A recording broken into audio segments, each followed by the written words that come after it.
Good morning, maayong buntag sa inyong tanan. Good morning all. Ito yung olive. Lagyan ko siya ng cloves. Gibabad na ako siya diri.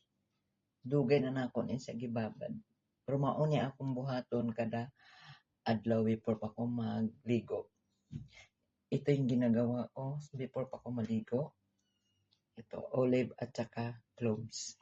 Okay guys? Koy mga kabayan, ito. Yan. Nagkuha na ko og yan, para ako ibutang din sa unang. Sa dili pa ka maligo, ito yung lalagay. Mamasage ko muna. Yan. Yun. Butangan sa na ako lahat. Lagyan ko lahat muna ang akong naong og olive nga binabad sa cloves. Ay ha na ako i-massage kasama liig. Kasama liog. Okay? Yan, umpisa na. 1. Pataas lang siya. Anak guys. Inaanira niya akong gibuhat guys. Sa akong buwan. Before pa ako maligo. Yan. Mamasage lang natin. Ang atong hindi natin pabayaan yung mukha natin guys. Kailangan imamassage natin yan. Lalo na din sa mata. Yan. Pataas lang. Yan. Yun. Tapos dito rin oh. Kailangan natin dito imamassage.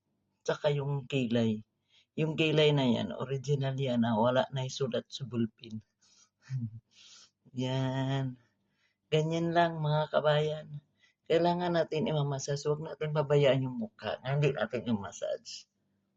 Tagaan na itong time. Bigyan natin ng time. Ang atong naong, ang atong mukha, bigyan ng time. Mamassage. Lalo na diri sa tainga. Yan. Yan. Simula diri sa naong ganyan. Ganyan. Tapos tainga. Oh. Yan. Tainga na yan. Oh.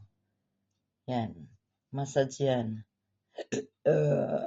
Kabila na pod. Ganyan lang mga kabayan. Tips ko sa inyo yan. Olive oil and cloves. Yan. Kailangan gano'n na ihagod yun papuntang likod. Ganyan. Ganyan.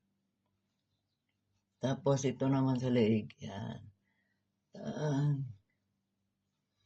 Ganun yun. Yan, bayan. Yan ang gi-share na ako. Olive oil with the cloves. Massage sa mukha before pa maligo. Oh, di ba?